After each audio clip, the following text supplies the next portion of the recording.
একটা বাক্য বললেও আল্লাহর শিখানো একটা বাক্য দিয়ে যদি দোয়া করেন এর চেয়ে শ্রেষ্ঠ বাক্য হতে পারে? দেখেন কত কম্প্রিহেন্সিভ।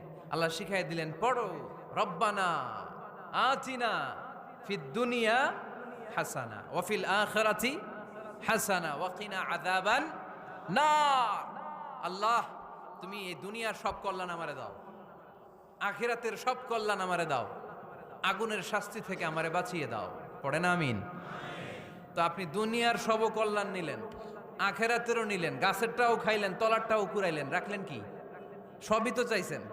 এই দোয়াটার মধ্যে দুনিয়ার কোন দোয়া বাকি আছে? কথা বলেন। রব্বানা আতিনা ফিদ দুনিয়া হাসান, আল্লাহ দুনিয়ার সব কল্যাণ লাগবে। ওয়া ফিল আখিরাতি হাসান, আল্লাহ আখিরাতের সব কল্যাণ লাগবে, আগুনের শাস্তি থেকে বাঁচানো লাগবে। তো আপনি বাকি রাখছেন কিছু? এই একটা বাক্যের মতো বাক্য গোটা বিশ্বটারে বিক্রি করলে হবে। এজন্য কোরআনের দোয়াগুলো আমরা বেশি বেশি পড়বো, ইনশাআল্লাহ। পড়েন। দোয়া করার কিছু আদব